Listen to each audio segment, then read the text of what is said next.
Okay, welcome to the nursing master channel once again. और अभी जो फ्रैक्चर वाला हम लोग ने वीडियो किया वो काफ़ी अच्छा आप लोगों ने देखा। आज हम लोग बात करेंगे टॉन्सिलाइटिस की। ठीक है, टॉन्सिलाइटिस एक बहुत ही कॉमन डिसऑर्डर है, कॉमन मतलब प्रॉब्लम है, और जो घर घर में हो जाती है इवेंचुअली जब मौसम चेंज होता है। जैसे अभी बहुत ज़्यादा ह्यूमिडिटी है, ह्यूमिडिटी के बाद आप ठंडा ठंडा पानी पीते हैं, आप एसी से तुरंत गर्मी में निकलते हैं, तो ऐसे कई सारे कॉजेज़ हैं। उन सारे कॉजेज़ को आज हम लोग देखेंगे। तो आज का जो हमारा टॉपिक है दैट इज़ द टॉन्सिलाइटिस, और आप देख रहे हैं नर्सिंग मास्टर चैनल। तो पहली बात ये है कि टॉन्सिल्स क्या है। ठीक है, टॉन्सिल्स बेटा एक लिम्फॉइड टिश्यू है जो कि थ्रोट के पीछे में पाया जाता है, and it is the first line of defence. वो इम्यून सिस्टम है, it is the first line of defence. Immune system की फर्स्ट लाइन ऑफ डिफेंस है, जिससे कि जो पैथोजेंस होते हैं जो वो नोज से या फिर जो जो माउथ से है, वो जो मतलब हमारे रेस्पिरेटरी ट्रैक में जो घुसने की कोशिश करते हैं, उनको ये क्या करते हैं, ट्रैप करते हैं। ठीक है, तो यहाँ पर बड़ा दो वो है पैराटाइन, यानी वन पैराटाइन ऑफ वो है टॉन्सिल्स है, जो कि थ्रोट के एक इस साइड और एक इस साइड पाए जाते हैं। मैं आपको इसमें दिखाता हूँ ये। ठीक है, सो एक टॉन्सिल बेटा इधर है और एक टॉन्सिल ये इधर है। This is your यूव्यूला, this is also a lymphoid tissue. ठीक है, तो ये यहाँ पर एक ये है, एक ये है। ठीक है, तो दो होते हैं पैराटाइन टॉन्सिल्स। चलो, टॉन्सिल्स के फंक्शंस की बात हम लोग करें तो बेटा ये तो इम्यून सिस्टम हमारे लिए वो करता है, प्रोवाइड करता है, क्योंकि ये क्या है, फर्स्ट लाइन ऑफ डिफेंस है, और जर्म्स को क्या करता है, ट्रैप कर लेता है। ठीक है, और दूसरे पैथोजन को, जिससे कि माउथ और नोज से जो अंदर जाते हैं हमारे रेस्पिरेटरी ट्रैक्ट में, उनको इन्फेक्शन करने से ये रोकता है। लेकिन चूंकि ये क्या है, रोकते रोकते खुद इन्फेक्टेड हो जाता है, तो तब क्या होती है, टॉन्सिलाइटिस होती है। ठीक है, अब क्या है कि जो टॉन्सिल्स है उनके पास बहुत हाई क्वांटिटी में क्या होता है, या हाई कंसंट्रेशन में क्या होता है, डब्ल्यूबीसीज होते हैं, जो कि ट्रैप्ड जर्म्स को क्या कर देते हैं, मार देते हैं। तो टॉन्सिल्स का काम क्या है कि ट्रैप करना, और जो डब्ल्यूबीसीज है उस जो लिम्फोइड टिश्यू में पाए जाते हैं, उनका काम है उस ट्रैप्ड जर्म्स को खत्म करना, जब तक उनकी औकात रहती है तब तक।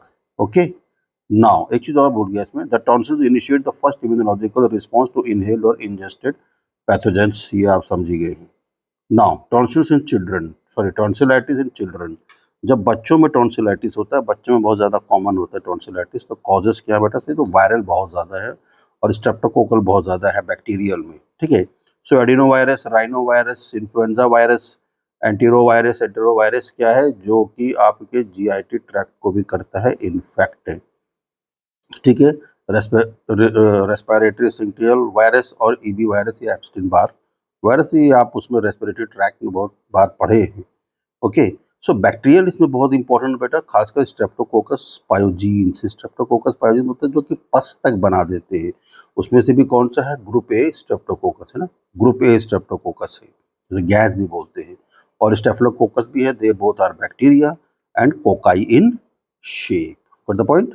चलो, अब टॉन्सिलाइटिस इन एडल्ट्स। हम लोग एडल्ट्स की बात ज़्यादा करते हैं, बच्चों की बात कम करते हैं, लेकिन आज हमने थोड़ा सा आपको बताया कि बच्चे में भी टॉन्सिलाइटिस का कारण। Now viral infection. ठीक है, ये सबसे कॉमन कॉजेज है वायरल इन्फेक्शन किसमें, एडल्ट्स में। बेटा देखो, जैसे ही वायरस क्या है, वायरस एक, जब तक वो शरीर से बाहर है तब तक ये वायरस का कोई यूज नहीं है, तब तक ये वायरस कुछ नहीं कर सकता। But virus needs a host. ठीक है, वायरस नीड अ होस्ट। अब ये वायरस किस तरीके से घुस सकता है, हालांकि ये सेक्सुअली भी घुस सकता है, ये रेस्पिरेटरी ट्रैक्ट से भी घुस सकता है। ठीक है, तो यहाँ खैर इसकी बात तो हम नहीं करेंगे, लेकिन ये रेस्पिरेटरी ट्रैक्ट मतलब क्या होता है, इनहालेशन से या ड्रॉपलेट इन्फेक्शन से, ड्रॉपलेट इन्फेक्शन से, तो ड्रॉपलेट इन्फेक्शन से ये घुस जाता है। ठीक है, इसमें सबसे इंपॉर्टेंट कौन है, राइनो वायरस। ठीक, कॉमन कोल्ड जिससे होता है। ठीक, एडिनो वायरस, कोरोना वायरस। अब तो नहीं डरते हो ना कोरोना वायरस से, सबने वैक्सीन लगवा ली है। फिर एप्स्टीन बार वायरस और रेस्पिरेटरी सिंक्टियल वायरस। तो दीज आर द कॉमन, मगर इसका जो मोड ऑफ ट्रांसमिशन है that is a droplet infection. ठीक है, और this is tonsillitis is a very contagious. Contagious मतलब अगर किसी एक को हुआ है तो दूसरे को भी हो सकता है। तो आगे हम देखेंगे प्रिवेंशन कैसे करेंगे। ठीक है, तो बैक्टीरियल इन्फेक्शन ये लेस कॉमन होता है, मगर ये ग्रुप ए का जो स्ट्रेप्टोकोकस है ये थोड़ा डेंजरस होता है। ठीक है, गैस जिसको हमने बोला, ग्रुप ए स्ट्रेप्टोकोकस। ठीक। और दूसरे बैक्टीरिया हैं, अदर बैक्टीरिया भी हैं, जैसे कि स्टेफिलोकोकस ऑरिस है, स्टेफिलोकोकस निमोने है और फ्यूजिबैक्टीरियम नेक्रोफोरम है। ठीक है, okay. Now symptoms of tonsillitis, common symptoms क्या है? सिम्टम्स ऑफ टॉन्सिलाइटिस, ठीक है। Sore throat, everybody you know that, often describe as a scratchy और पेनफुल फीलिंग, यानी कि जब आप पेशेंट को पूछते हैं व्हेन ही स्वॉलोइंग, जब वो स्वॉलो करता है ना, जब वो खाना को गुटकता है या फिर थूक भी गुटकता है, तो उसको गुटकने पर पेन होता है, ठीक है, difficulty in swallowing. Swelling and inflammation can make it hard to swallow food and water. ये तो इम्पॉर्टेंट है कि जैसे ही कोई बैक्टीरियल इन्फेक्शन या वायरल इन्फेक्शन या कोई भी माइक्रो ऑर्गेनिज्म रेस्पिरेटरी ट्रैक्ट से घुसे या किसी भी ट्रैक्ट से घुसे, तो fever is the first indication. तो फीवर क्या है? First indication. इसका मतलब कि आपके शरीर के अंदर कोई बाहरी पैथोजन आ गया है या फॉरेन प्रोटीन, जिसे आप एंटीजन बोलते हैं। Micro organism is also treated as antigen, ठीक है, एंटीजन आ गया है। फिर यहाँ पर क्या होता है? एंटीजन इम्यून, एंटीजन इम्यून, या इसको आप बोलते हैं इम्यून मतलब एंटीबॉडी, एंटीजन एंटीबॉडी रिएक्शन शुरू होता है। तो जब एंटीजन एंटीबॉडी रिएक्शन शुरू होता है, तभी सबसे पहला अपने को क्या दिखाई देता है? फीवर, ठीक। स्वोलन रेड टॉन्सिल जब मुंह खोल के देखा जाता है, जब डॉक्टर्स देखते हैं या आप भी देखते हैं उसको, तो टॉन्सिल्स क्या हो जाता है? बहुत बड़े बड़े हो जाते हैं। टॉन्सिल्स की लोकेशन मैंने आपको दिखा दी, आप कहेंगे तो हम एक बार और दिखा देते हैं आपको, ताकि आप भी उसको देख लीजिए। देखो टॉन्सिल्स की लोकेशन है, एक टॉन्सिल ये है, एक टॉन्सिल ये है, दोनों को पैलाटाइन टॉन्सिल्स बोला जाता है, ठीक है। Now swollen and red tonsils, the tonsils may become enlarged and appear red, sometimes with white or yellow patches of pus, ठीक है। swollen lymph nodes, यानी कि उस टॉन्सिल्स खुद में एक लिम्फोइड टिश्यू है, उसके आजू बाजू क्या है? लिम्फ नोड्स है।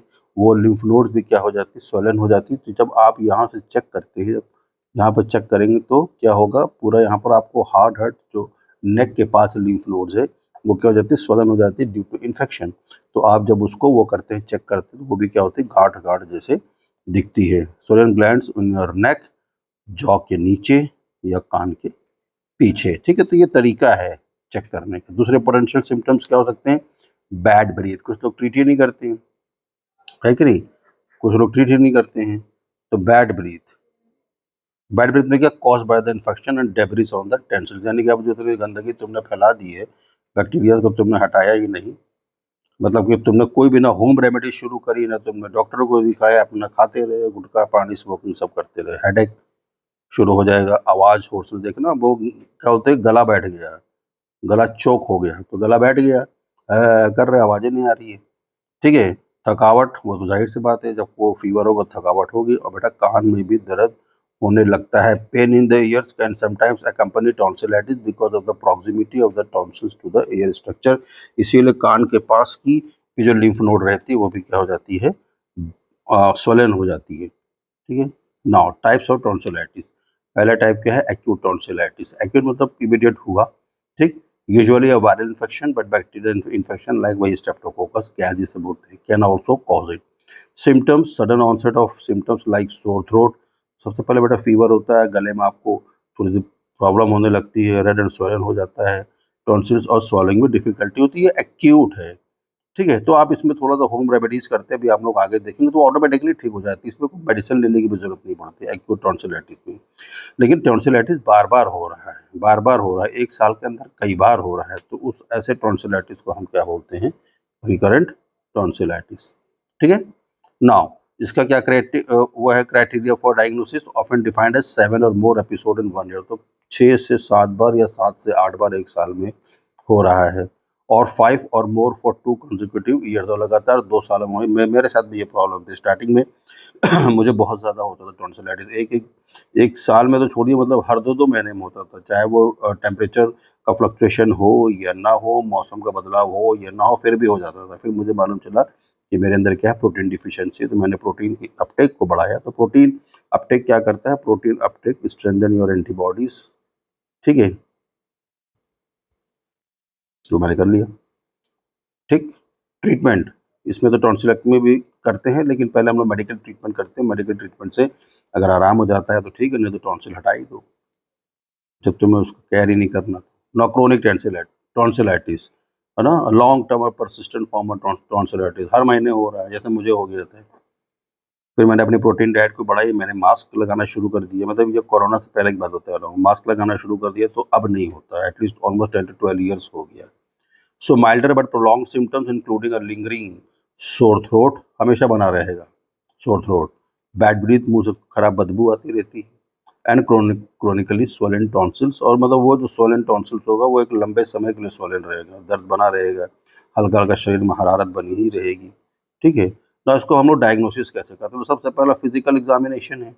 आप देख सकते हैं कि मतलब तो जब मुंह खोलेंगे, जब जवान बोलता है ए करो, तो फिर देखते हैं क्या है, टॉन्सिल्स में रेडनेस है, स्वेलिंग है ना, वाइट पैचेस है, पस है, स्वोलन लिम्फ नोड्स को भी चेक करते हो तो ये सब चीज़ें वहाँ पर मौजूद रहती हैं। फिर और उसके अगर आगे बढ़ते हैं, अगर हमको ये चेक करना है कि कौन सा बैक्टीरिया वहाँ ग्रो करना, कौन सी अपने को एंटीबायोटिक शुरू करनी, तो आप क्या करते हैं, थ्रोट स्वैब का कल्चर एंड सेंसिटिविटी आप करा लेते हैं।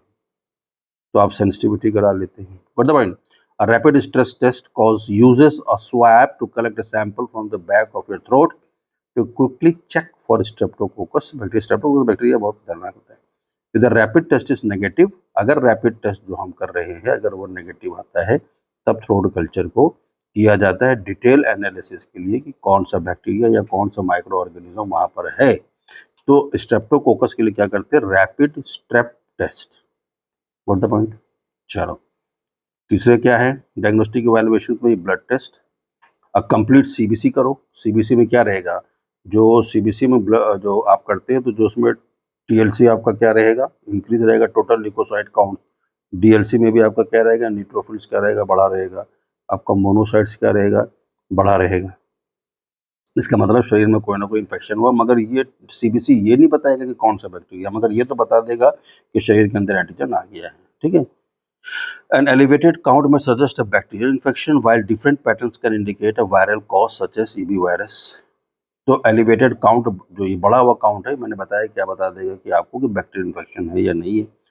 वायरस के लिए जो है हम लोग रैपिड टेस्ट करते हैं, तो उसमें अपने को मालूम चल जाता है जब हम लोग स्वैब लेते हैं, थ्रोट स्वैब। ठीक है, नो इमेजिंग टेस्ट ये बहुत रेयरली यूज किया जाता है कि जब जैसे बहुत ही क्रोनिक हो जाता है या टॉन्सिलर एब्सेस हो गया, तो क्विंसी भी बोलते हैं टॉन्सिलर एब्सेस को, टॉन्सिलर एब्सेस हो गया है, मतलब बिना सर्जरी के कुछ ठीक होने वाला नहीं है, तो सीटी स्कैन करा लेते हैं ये सोच के कि कहीं मतलब उसमें कोई बिनाइन कोई ग्रोथ तो नहीं हो गई है, या फिर वो कितने एरिया को कवर कर रहा है, टॉन्सिल निकालते समय कितनी और चीज़ों को निकालना पड़ेगा, कितने और टिश्यूज़ को आसपास के निकालना पड़ेगा, इसके लिए इमेजिंग टेस्ट करते हैं, लेकिन अब अमूमन यूज़ ज़रूरत पड़ती नहीं है। ठीक है बेटा, ये एक्चुअली आपकी ये है डायग्नोस्टिक इवैल्यूएशन, एक सेंटोर स्कोर होता है ना। ये सेंटोर स्कोर एक मॉडिफाइड मैक आइजक साहब एक डॉक्टर थे, और उन्होंने इसको निकाला था, लेकिन ये मोस्टली यूज़ किया जाता है किसके लिए, फेरेंजाइटिस के लिए।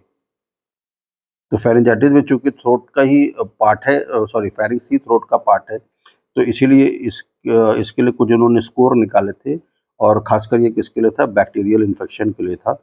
बेस्ड ऑन सिम्टम्स स्कोर क्या है, फीवर बुखार है लेकिन कफ नहीं है, एब्सेंस ऑफ कफ है, और टॉन्सिलर स्वेलिंग है, तो ये एब्सेंस ऑफ कफ। तो इस तरीके से इन्होंने अपने एक वो बना रखे थे प्रोटोकॉल, और उस प्रोटोकॉल पे वो मालूम कर लेते थे कि क्लिनिकल प्रेडिक्शन में टॉन्सिलाइटिस है कि नहीं है, तो ये भी आपको जानना ज़रूरी है। ठीक है, नॉट ट्रीटमेंट की हम बात कर रहे हैं, होम रेमेडीज़, घर में हम क्या कर सकते हैं अगर आपको इमीडिएट टॉन्सिलाइटिस या आपको गले में दर्द फीवर हुआ, तो बेटा पहले तो रेस्ट करो, get a plenty of get a plenty of rest to help your immune system fight the infection and calm irritation। खूब पानी पियो, पानी तो वैसे भी खूब पीना चाहिए। Drink lots of fruits like water, juice and broth to keep your throat moist and prevent dehydration. ये तो आप करते ही हो, नमक पानी का घर आ रहा है ना। हनी को भी आप चाट सकते हैं, और हनी को भी कुछ देर गले में रख सकते हैं, वो भी सूदिंग करता है इन्फ्लेम्ड टॉन्सिलाइटिस में या पेनफुल टॉन्सिलाइटिस में। ह्यूमिडिफायर, आपको बोला जाता है कि आप मॉइस्ट स्टीम ले लो, या स्टीम का आप क्या बोलते हैं ये वो ले लो, इनहालेशन ले लो, तो वो थ्रोट इरिटेशन को क्या करता है, कम करता है। ठीक है, ऐसा कोई भी इरिटेंट हो, मतलब ऐसे धूल वाले एनवायरनमेंट में मत जाइए, जर्म एनवायरनमेंट मतलब कि हॉस्पिटल वगैरह के उसमें मत जाइए जब तक आपको सोर थ्रोट है। ठीक है, सिगरेट स्मोक मत करिए, आप कोई भी अगर पान तंबाकू खाते हैं तो आप टोबैको का यूज़ मत करिए, please and please. That can worsen the infection. तो कभी कभी हम लोग क्या करते हैं, कोल्ड ट्रीट्स भी करते हैं, जिससे कि वहाँ पर नमनेस हो। ठंडा क्या करेगा, ठंडा वहाँ पर ही सुन्न कर देगा तो पेन कम हो जाएगा। मेडिकल ट्रीटमेंट हम लोग एंटीबायोटिक्स यूज़ करते हैं। एंटीबायोटिक का नाम मैं इसलिए नहीं डाल रहा हूँ क्योंकि मैं कई बार लोग मुझे ये वो करते हैं, क्या बोलते हैं, मैसेजेस करते हैं कमेंट में कि सर वो एंटीबायोटिक कौन सी लेनी हमको बता दीजिए। इसलिए मैं एंटीबायोटिक का नाम नहीं डाल रहा हूँ। जहाँ पर ज़रूरत पड़ेगी जिन केसेस में वहाँ पर डालूंगा, लेकिन इस केसेस में क्योंकि इसमें बहुत सारे एंटीबायोटिक्स हैं, ठीक है। इम्पोर्टेंट होता है कि दर्द को रिलीफ करना और बुखार को रिलीफ करना, तो उसके लिए paracetamol is the best, acetaminophen आप इसको ले सकते हैं। टॉन्सिलेक्टमी क्या होता है, किया जाता है तो कंप्लीट टॉन्सिलेक्टमी कर दो, दोनों साइड का टॉन्सिल्स को निकाल देते हैं, तो फिर न रहेगी बांस और न बजेगी बांसुरी। नर्सिंग मैनेजमेंट क्या है, जो नर्सिंग, क्योंकि ये नर्सिंग के लिए ही ये वीडियोस हम बनाते हैं, तो पेशेंट का दर्द, हाइड्रेशन और टेम्परेचर को असेस करना है नर्सिंग डिपार्टमेंट को, प्रोवाइड कंफर्ट करना है, warm fluid, soft diet, throat लॉजेंजेस देना है। थ्रोट लॉजेंजेस मतलब जैसे आप विक्स चूस लेते हैं, है ना, आपके पास एलेक्स लॉजेंजेस है, ठीक है। तो ये सारे लॉजेंजेस आप चूस लीजिए तो भी इसमें क्या होता है, आराम मिलता है। सलाइन वाटर गार्गल को एनकरेज करना है, जो मेडिसिन लिखी गई फिजिशियन के द्वारा उसको प्रिस्क्राइब करना है अगर पोस्ट टॉन्सिलेक्टमी हुआ है। अमूमन पेशेंट टॉन्सिलाइटिस भर्ती नहीं होता है जब तक कि वो बिल्कुल क्विंसी में ना चला जाए। क्विंसी मतलब होता है पेरिटॉन्सिलर एब्सेस, तो जब तक वो क्विंसी में ना चला जाए। पेशेंट को हैंड हाइजीन बताना है, अवॉइड शेयरिंग यूटेंसिल्स, यानी कि अपना भी चम्मच खा रहे हो उसी से अपनी गर्लफ्रेंड को भी खिला रहे हो। और जितना भी एंटीबायोटिक कोर्स है उसको पूरा कंप्लीट करना है। अगर पेशेंट का टॉन्सिलेक्टमी या सर्जरी हुई है तो ब्लीडिंग को मॉनिटर करना है, कोल्ड लिक्विड्स देना है, गर्म नहीं देना है। गर्म देने से क्या हो जाएगा कि जो ब्लड वेसल्स है वो डायलेट हो जाएंगे और ब्लीडिंग शुरू हो जाएगी, इसलिए कोल्ड देना है, ठीक है। No prevention, frequent hand washing अगर हो, आप कैसे प्रिवेंट करेंगे, ये जैसे हम लोग उसमें करते हैं तो कोरोना वायरस में, है ना, तो फ्रीक्वेंट हैंड वॉशिंग करना, thoroughly with soap and water. कोई चीज़ शेयर नहीं करनी, जैसे अपना पानी में, यानी आप भी पिए वो भी पिए, वाटर बॉटल शेयर नहीं करनी है, अपने यूटेंसिल शेयर नहीं करना है। कोई भी आप छींकते हैं या आप खांसते हैं तो मुंह को कवर करना है, और अगर उसके अंदर स्प्यूटम निकल आया है तो उसको जाके क्या करना है, डिस्ट्रॉय करना है या उसको वेस्ट बकेट्स में डाल दीजिए आप।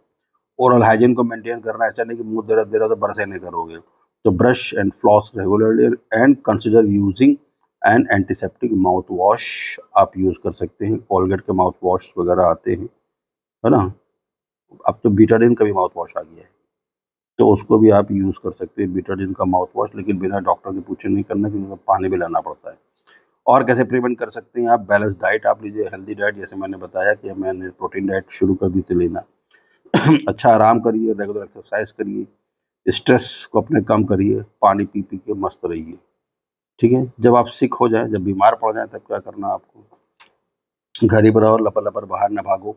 If you have tonsillitis stay home and avoid close contact with others to prevent spreading the virus और बैक्टीरिया। लोग मानते ही नहीं ना, हिंदुस्तान में प्रॉब्लम यही है। अपना टूथब्रश रिप्लेस कर दो, क्योंकि टूथब्रश से भी अगर मान लीजिए आपने आज किया है और फिर एक हफ्ते बाद आपके टॉन्सिलाइटिस ठीक हो गई है और आपने फिर उसको लप से क्या कर लिया, उसी को फिर से कर लिया, तो आप ठीक होने के बाद भी फंसे रहेंगे। तो कुल मिला के ये है कि tonsillitis is common but manageable with proper care. इसमें नर्सेस का बहुत इंपॉर्टेंट रोल है, पेशेंट को कंफर्ट प्रोवाइड करने में, उसकी पेशेंट की मॉनिटरिंग करने में और उसको एजुकेशन देने में, ठीक है। ये है कि ये तो हमेशा मतलब घर में अमूमन मोस्टली लोगों को ये हो जाता है, लेकिन ये ठीक भी हो जाता है, कोई बहुत लंबा लेके नहीं चलता। लंबा तब ये लेके निकलता है कि जब आप इसमें क्या करते हैं, इग्नोरेंस करते हैं, इग्नोर करते हैं आप, ठीक है। अरे ये तो ठीक हो जाएगा, अरे ये तो ठीक हो जाएगा, इग्नोर नहीं करना, किसी भी बीमारी को इग्नोर नहीं करना। जैसे लास्ट मैंने फ्रैक्चर वाला वीडियो डाला था, आप लोग उसको और देखिए और शेयर करिए, ठीक है। तो यहाँ मैंने डिस्क्लेमर डाला है कि ये वीडियो प्योरली एजुकेशन के लिए है, नर्सिंग स्टूडेंट्स के लिए। यहाँ हम कोई डायग्नोसिस या ट्रीटमेंट नहीं करते, ठीक। अगर किसी को टॉन्सिलाइटिस है तो ये प्लीज़ जाके अपने रजिस्टर्ड मेडिकल प्रैक्टिशनर या फिजिशियन या सर्जन को ही दिखाए। अगर बेटा आपको ये कंटेंट अच्छा लगा है तो इस कंटेंट को लाइक करिएगा, शेयर करिएगा, कमेंट करिएगा एंड अबव ऑल सब्सक्राइब करिएगा, ताकि अभी ये छोटे बोर्ड में पढ़ा रहे हैं तब आपको बड़ा बोर्ड में पढ़ाएं, मस्त लिख लिख के पढ़ाएं, ठीक है। इसके अभी जो मेरी पुरानी वीडियोस आप देखेंगे उसमें मैंने बोर्ड और क्या बोलते हैं, बोर्ड पेन्स का यूज़ किया है। आप उसे भी जाके दे सकते हो। सपोर्ट किया करिए आप। देखिए एजुकेशन कंटेंट बनाने वालों को सपोर्ट की ज़रूरत होती है, ठीक है? और अगर कंटेंट अच्छा लगता है तो उसको शेयर ज़रूर किया करिए। Okay, so this is the presentation by nursing master channel, and please subscribe the channel. Thank you.